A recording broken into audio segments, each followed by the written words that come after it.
Welcome to AI Snacks with Romy and Robbie, an AI literacy podcast for everyone interested in AI and robotics. I'm your host, Anastassia, founder and CEO of AI Edutainment. My company is focused on democratizing the knowledge and understanding of AI in the general public, which means in families, schools, businesses, communities, and nonprofit organizations. Today, I'm recording another episode about AI in healthcare. I'm bringing in Ben Lengerich. He's an assistant professor of statistics at the University of Wisconsin-Madison, and he's the founder of Intelligible, where he develops context-adaptive, interpretable AI methods to turn real-world clinical data into reliable evidence. His research sits at the intersection of traditional machine learning and statistics, computational genomics, and medical informatics. He wants AI models to be transparent for clinicians and practitioners.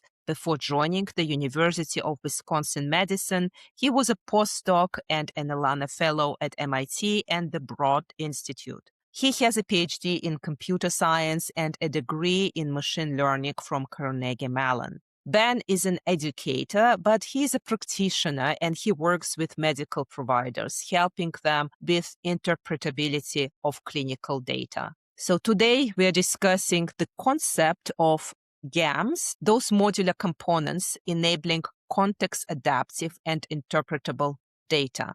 We will discuss data quality and debugging of datasets, and we will touch on the difficulties to build AI-related products and services due to regulation, as data must stay where it sits in the organizations that collected it. So now let me open the studio for Ben. Hi, Ben. Thank you so much for joining my show. My pleasure. Thank you for having me. So your research focuses on context-adaptive interpretable AI for healthcare and real-world evidence. My audience is not technical. So what does it mean for an AI system to truly understand context in healthcare and medicine? And why is it so hard for AIs? Yeah, that's a really interesting question. So we're at this really interesting time of AI where we can build very big models that achieve very good accuracy at predictive tasks. We don't always know why are they making those predictions or what effects they're taking into consideration when they make those predictions. In healthcare, this really matters. And you think about when a patient comes to the doctor, every patient comes with a slightly different background. They have different exposures, different genetics, different habits. All these sorts of things matter when you think about healthcare. And so we would like our predictive models to adapt to the context in which they're being used. So in healthcare, that might be the context of the person's background. But we would like them to adapt in a way that actually reveals the way they are adapted. We don't just want to throw all the information into a black box and whatever prediction comes out is the prediction. That can be useful in some contexts. But when we want to intervene and make the risk lower or improve outcomes in some way, we need to understand how all these different factors come together to play. So I like to focus on what I call context adaptive models. That is, models that explicitly tell you how they are adapting to contextual factors. So current AIs are more or less the product of deep learning methodology. And so those artificial neurons connected within an artificial neural networks, they are being processed through several layers, and it's tremendously difficult for a human being to understand what is going on in those layers and what type of knots are reflecting one or another information and why certain things are kind of, surfacing and other things get buried within the system. I'm aware that you are trying to inject generalized additive models into the context of LLMs. Could you please explain what is this concept of generalized additive models and how should they work inside an LLM workflow? Yeah. So generalized additive models, or some people call them GAMs, GAMs, GAMs, those are very nice models for certain reasons. What a GAM does is it breaks down some complicated outcome and represents it as an addition of univariate functions. So each function only takes in one input and predicts one contribution to the output. And then our overall prediction of what the output is the addition of all these individual predictions. So of course, this is quite a constraint on the model. There are no interactions between input variables. Every input variable has to operate on its own. But at the same time, you get benefits from this constraint. We can visualize every component, so we can understand what it's doing. We can draw it as a graph, right? It's a univariate function. It's taking in one input and predicting one output, so we can draw each one as a graph. And our actual model is just a sum of these graphs. It's not an approximation, it's the exact model. So this can be useful in certain cases. I don't want to say this is better than deep learning or anything. It's not a replacement for that. And in fact, we actually use deep learning for a lot of these GAM estimation methods. So we shouldn't think of them in contrast, but just in certain cases where we really care about this interpretability and we care about the ability to add or remove a component at will, these sorts of models are extremely important. And then you brought up LLMs there. The interesting thing that we've observed is that human interpretability is very similar to LLM interpretability. So when we say that a human can interpret a GAM model, we mean that a human can look at the graph and understand what's happening. And it actually turns out that we can do the same thing with LLMs. So we can show the graph to an LLM like Google's Gemini or OpenAI's ChatGPT, and it will get good understandings of what the model is doing under the hood. That means that if we can represent a predictive model in a generalized additive model or a GAM, then we can actually have the LLM understand what the predictive model is doing. So help me understand. So you're describing a modular approach to build an AI, which might be helpful for clinicians. And let's say the conventional LLMs might represent a kind of, I would say, user interface, because they will maybe provide a text summary of insights coming out of GAMs. Is it correct, or am I wrong? So I would say every predictive model has its own use case, its own scenarios. So the LLMs are amazing at text, and they're pretty good at interpreting images. They are less good right now at working with what we might call tabular data, which in the context of healthcare, we might think of things like lab values or vitals, all these sorts of things. Those are slightly less good to feed into LLMs. Right? So we think of more traditional statistical machine learning models, of which one of those is the GAM model. The GAM model was not invented by me. It was invented actually back, I think, in 1989 by Hasty and Tivsharani, some statisticians. So it's a very traditional statistical machine learning model, but it turns out that it was developed for human interpretability. And now in this AI age, we might have AIs being data scientists doing interpretability, putting all of these predictive factors together. And if we can give them a similar toolkit that humans used for interpretability, then it actually makes that AI workflow much more effective. And whenever AI is getting introduced in a hospital or in any type of a medical company, so the quality of data should be actually supreme. Yeah. So could you talk a little bit about the messiness of data? So what do you see in practice? Maybe you can tell us a story, a real story where the data kind of, was completely misleading, or something was applied and you were surprised by the outcome. Yeah. So this is a really interesting question. I think when you do real world applications of machine learning AI, as you said, the quality of the data really matters. Unfortunately, every data set seems to have problems, whether that is in data encoding or actually the real world system that the data are representing. Because especially in healthcare, we're talking about complicated systems where people are already doing their best. And so there are all sorts of feedback loops, interventions, all sorts of treatment effects that we pick up in the real world evidence that our predictive models are learning from. So we often find, we always find data problems. There's always some encoding that's misleading. Turns out this sort of predictive modeling, interpretable predictive modeling, can help you find those data problems much more efficiently, which is handy. But maybe even more interesting than finding the data problems quickly is this idea of finding systemic effects. We can see those in kind of a new way. So what do I mean by a systemic effect? I mean, in a hospital or in a health system, you have a threshold for treatment. There's no hard and fast, nobody has to stick to these hard and fast rules, but they are given as best practices, and then providers use their best judgment, taking into everything as they can. Well, it turns out if we look at the statistical evidence, a lot of providers actually tend to stick close to threshold, the recommended threshold for treatment. As a result, because treatments really work to lower risk, oftentimes the highest risk patients are the ones right before the threshold for recommended treatment. So the ones that are just under the threshold are actually at higher risk than the ones that are just over the threshold, and then they receive the treatment.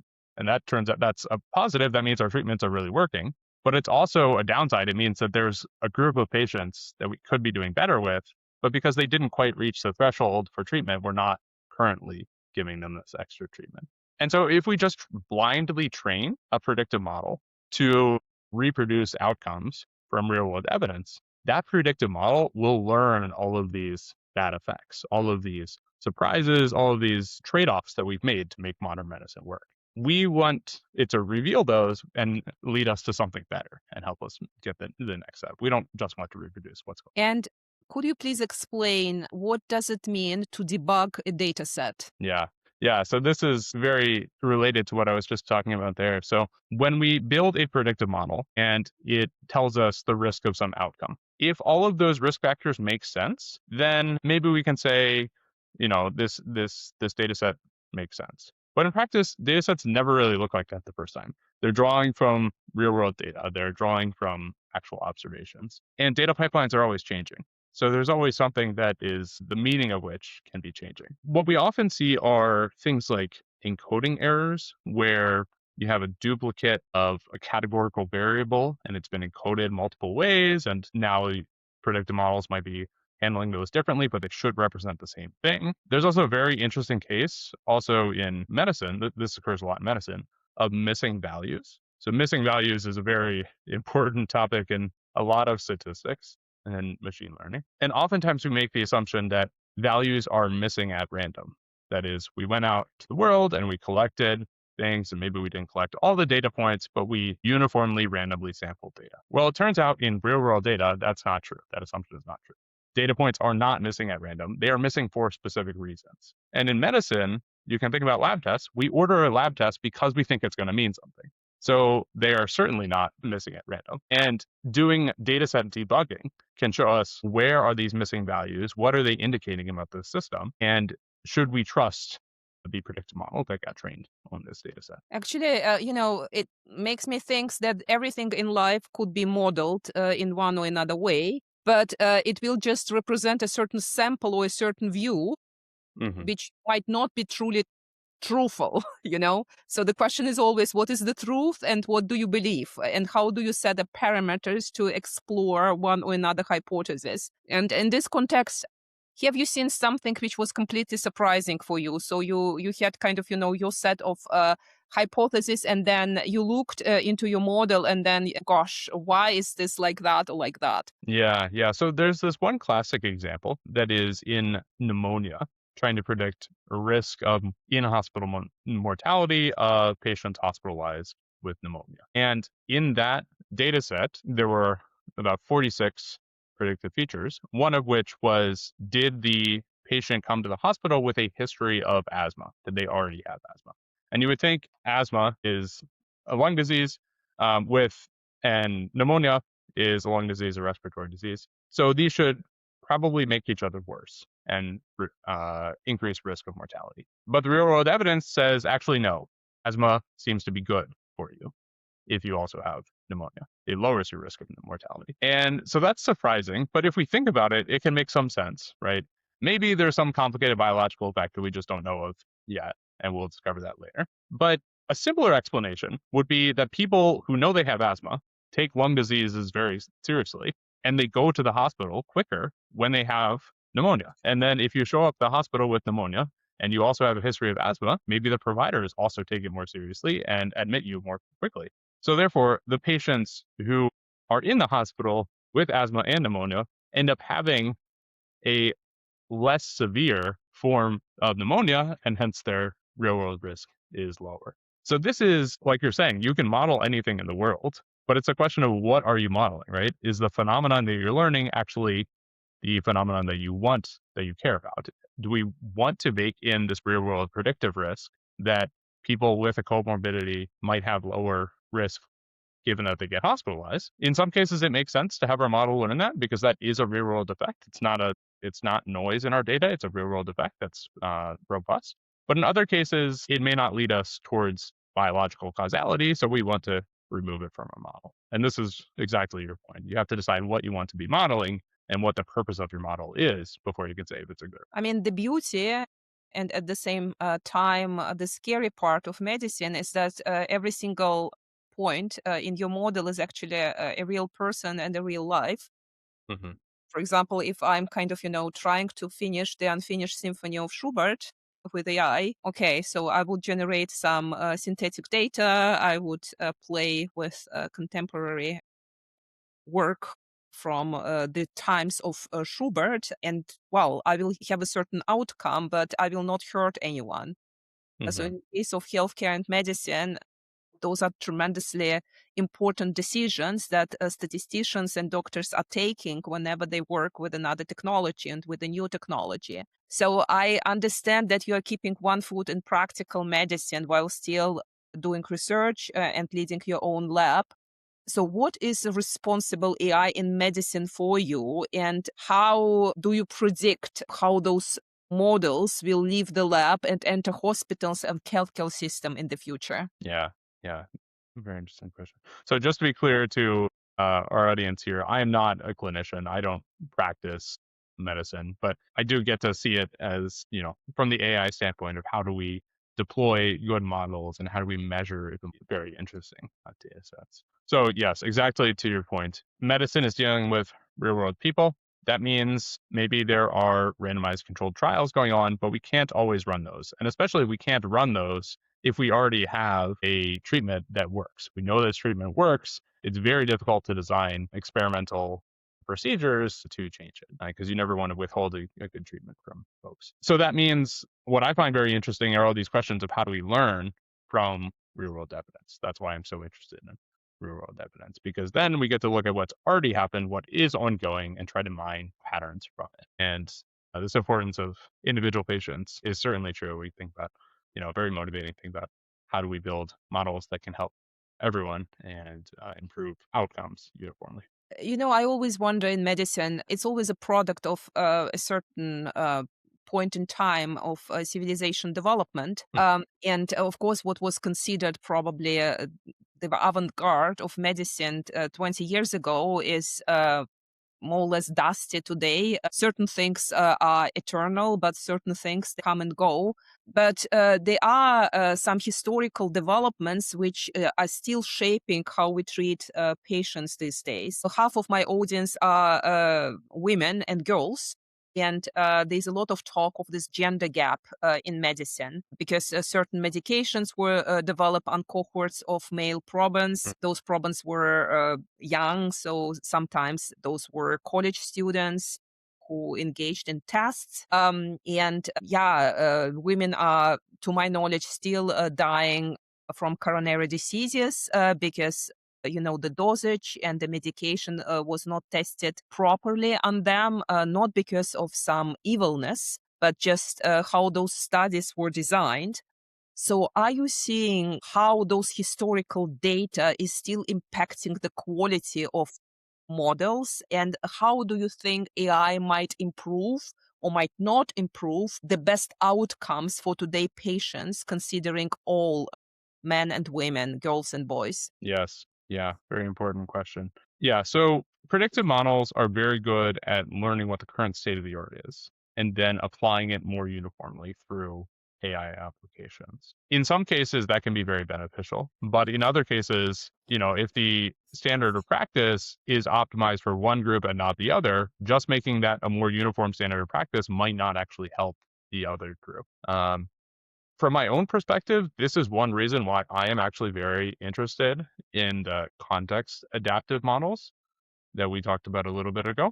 If our models can adapt to personalized context and they can tell us the risk factor in person A is a little different than the risk factor in person B. And person C actually looks like person A, so we will group them together in their risk factors and we can learn similarities there. If we have approaches that can learn in this bottom-up manner, we can, and reveal to us what they're learning, we can move forward towards a better medicine for all. So that's one reason why I personally am actually very interested in this approach of context-adaptive models. Because we can get this sort of bottoms-up approach where we don't have to define what the groups are that we're looking for. We can let the data speak to us to say, in this group, these risk factors really matter for predicting the outcomes. In this other group, these risk factors are driving it. Therefore, maybe different treatments should be used for those different groups. And, medicine is obviously a highly regulated domain. How do you think about touching data whenever you model something and still being compliant with regulations? And I'm very mindful of the fact that there's not such a thing as one single law or compliance framework for medical data. So we have different countries, we have even different fields of medicine, different regulations. So how do you kind of, think about this compliance issue whenever you try to build something with AI? Mm-hmm. Yeah. So in compliance, there's a few different areas. We can think about privacy. We can think about effectiveness. Like in the US, the FDA regulates whether or not certain treatments should really be given. And honestly, in my work, I don't deal very much with the FDA sort of regulations, since what I'm doing is looking at historical evidence for patterns and trying to show biomedical researchers where they should search for treatments and improvements there, improve systems there. But the privacy area is huge. So health data are sensitive, they're important, and they need to stay local. So we need to think about, from a technical perspective, we need to think about how can we get predictive models to where the data already live, rather than expecting data to be shipped out of house and make things less private. So this is a challenge in the AI age where very big models and centralized providers would like access to more data. So we need to solve that. Right now, it makes more sense to bring the models to the data. They're already in secure warehouses and privacy standards can be upheld. And this, of course, calls for tons of questions in terms of AI infrastructure and investing in this. So to my understanding, what you are building does not require huge GPU-led data centers. So you can do knowledge graphs or the type of models you're describing with, let's say, conventional CPUs. Is it correct? Yeah, roughly. So I would say, let's see. So certainly my research uses GPUs to fit models, but we're on the academic scale of things. We can do things in a university setting. Yeah, and then we think about how do we ship those? How do we make those deployable to health systems? So the resources have to be reasonable as well. We do like to tap into LLMs, and LLMs in general are the large AI training right now, right? So the huge Of course. infrastructure is being built in order to support these LLMs, large language models. And so a lot of what I was mentioning earlier with LLMs analyzing these models, that takes advantage of the models that have already been pre-trained. The LLMs have already been pre-trained. And we find that actually we can use much smaller LLMs than other people can if we organize the data correctly and if we fit predictive models first. And in terms of this data organization, so I work with tons of incumbent companies, not necessarily in medical domain. And I always smile whenever I hear someone talking about this AI 2027 scenarios. So with AI and AI agents overtaking the world, and I'm kind of, have you ever seen the legacy infrastructure within a company, where you have silos over silos? You don't even sometimes have data lake with unstructured data. So how do you bridge the practicality of getting to the data when everything is in what I call the vintage architecture? Yeah, that's exactly right. I mean, it is a challenge. This is one of the main challenges, and it's there for a reason, right? We're talking about privacy. We're talking about all these things. These infrastructures have been there and they've been slow to modernize for good reasons. There are significant trade-offs. But this is kind of interesting because it actually touches on my company work. I don't know that I've mentioned this yet, but I am faculty at the University of Wisconsin in statistics, but then I've recently started a startup company called Intelligible, where we do this sort of information organization. And we do it in a very particular and automated way that is trying to optimize for AI systems to be able to read this data. So what we are saying at our company is that we think a lot of future tasks, a lot of future data science will be performed by AI agents, by LLMs, but they should not just be let loose. They should not just be shipped a whole bunch of data in whatever format it is, because that's going to waste a lot of effort. They will not be standardized forms. They won't be reproducible. Instead, let's transform our data into interpretable components and then let the LLM operate on those interpretable components. So that's the focus actually of my startup company. It's very nice.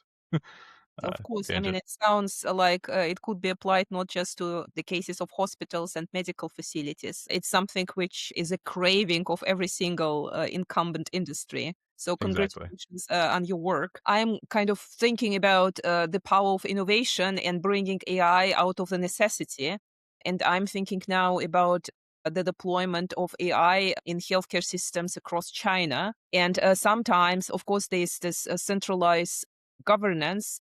The government can decide that, for example, this hospital will be the center for oncology and this hospital will be the center for eye diseases. And they are steering investments into those centers because they simply lack human doctors. So if you have 100,000 patients per one psychologist, it is an issue. So you require technology. If you have Hmm. 20,000 patients for one single eye doctor, I mean, there's no way in the world that this doctor can treat everyone and actually communicate to everyone. So, how do you think about the pace of innovation in the United States? Maybe there are differences between different states. I do not know. I reside in Switzerland. And do you think there's such a thing as like a competitiveness between countries when it comes to medical AI? Yeah, that's a very interesting example of China, and I have to say I don't know very much about those developments. So in the United States, I guess I can speak to a little bit. Certainly, there is sort of a spirit and support of innovation and entrepreneurship. I suppose it is a little different throughout the different states, and maybe the states are in competition. And the federal government does designate certain areas of excellence for their funding, but maybe not to the same level that you were describing. I don't actually know the details there. Not is doing this, but China and some Middle East countries, yeah. Got it. Got it.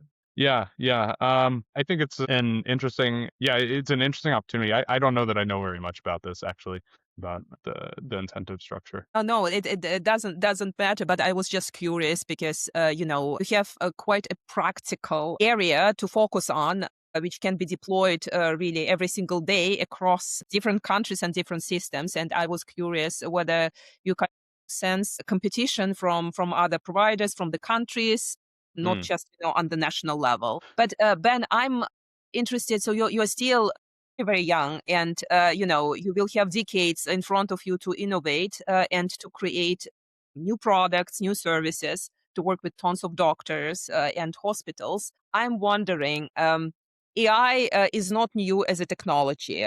It's based on statistics. AI was born more or less in the Second World War as a branch and received its name in the 50s.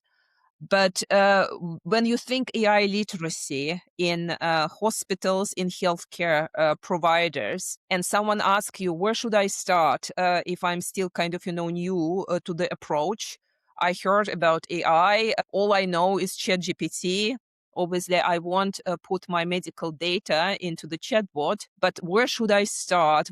How can I learn? What would be your response to hmm such a provider interested to introduce AI and automation into its workflow? Yeah. So I think I would advise starting from both ends at the same time. So what do I mean that? I mean, there's this one end of the fundamental statistical principles that, as you alluded to, underlie all of the AI development. And those are going to be timeless. Those are going to continue to be true, whether we are talking about statistics of data that we observe from the universe or data we observe from AI systems. Both of these statistical descriptions are showing us about some sort of complexity. And that language of complexity is going to continue to be important. So that's kind of the one underlying area that's important. And then on the other side is actually using these complicated systems. So using AI chatbots, using ambient listening devices, understanding the practical use cases. Where does that help in your life? What motivates you to actually study these? I think I would encourage somebody to look at both of these at the same time, to think about, try to, use them in your real life, then ask, where does it work? Where does it doesn't work? While at the same time be studying the fundamental principles of what does it mean to build a predictive model? What does it mean to summarize complexity in some way? And you will start to see these areas converge together. You build bigger and bigger models, and then, eventually, yeah, leading to the And LLMs do that you you're using. believe in 5 or 10 years from now, we will arrive at this point where we will be capable to really discuss personalized medicine? So, across branches of medicine, including data, let's say, of nutrition, health habits, sports, would we see this? Or would it still be kind of, desirable, but maybe out of reach due to the level of knowledge, maybe Yeah. regulations prohibiting to touch personal data? How do you think about it? Yeah, I guess I like to be an optimist. I think that the pace of AI improvements over the last 5, 10 years is incredible. Even though Yes. maybe there's some shaky foundations, there's some things in which they surprisingly don't work. But now it's surprising when they don't work. And we kind of take it as granted that they often do work.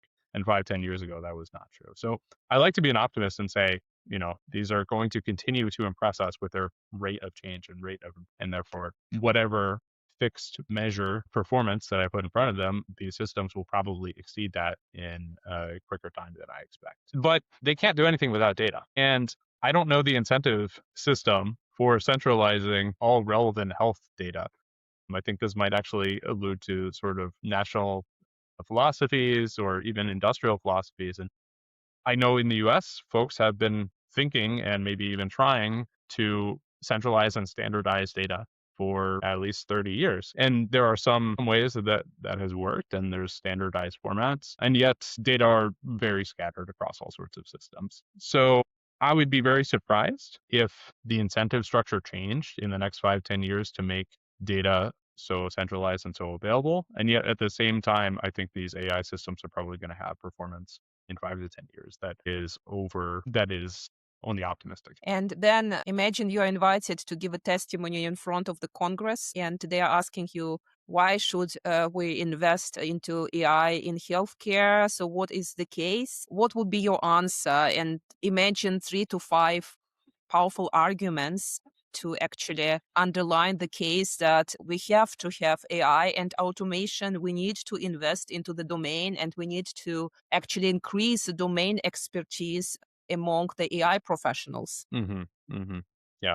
Yeah. So I would say a few things. First is that we are already investing large amounts of money into biomedical research. If we can streamline that and make that more efficient, we have a huge return on investment. So we should think about, how do we get data from the real world, the health systems, to teach us about the underlying systems, the underlying biological systems that are ongoing, so that we can then do better biomedical research. If we can make those better, we're already investing so much in biomedical research. That's a great and immediate return on investment. The second point would be about the improvements of care in the here and now. So can we make the medicine that is given actually better? Can we do better than what the textbooks say? Can we put all this information together, right? We're generating more and more data. We need to put it together, and no human is able to do that in one person's brain. So let's outsource that and improve it. We think about physician burnout. That's often a topic that's talked about because it's difficult to be a physician in many ways. Maybe we can improve that.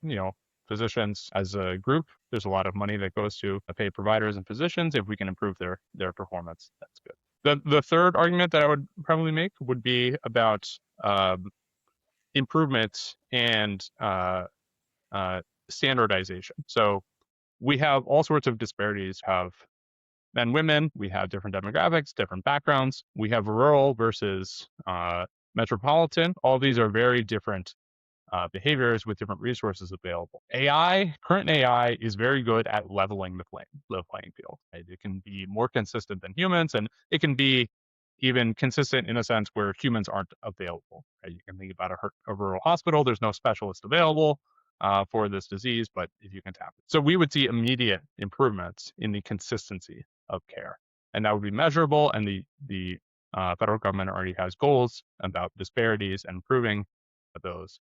So I think we could think about improving those in the here and now with AI applications. And if you, that would be my last question. If you speak in front of, let's say, high school students, and many of them would like to study medicine, how would you argue why should they get busy with AI and learn something about AI and not just statistics, which to my knowledge is one aspect of the medical education? Exactly. Yeah. So I guess, like I said earlier, I don't have a medical training, so I would have some humility there of telling them what they should be studying. But if they're interested in AI, I would encourage them to dive into it and to dive into the inner workings. What are these models really doing? How are they combining sources of evidence? How are they biased, right? If they're trained on the internet and they just reproduce the knowledge on the internet, we need to be aware. But if they're doing something more than that, then maybe we can think about other ways to trust these AI systems. So I think understanding the fundamentals, understanding where these models are coming from, where the data are coming from, and putting those together can give us a much better perspective and a much more useful and productive perspective of these new AI systems. Ben, thank you so much. That was really terrific. And I wish you best of luck with your company and with your university work and with your publishing activities. Thank you. Thank you very much.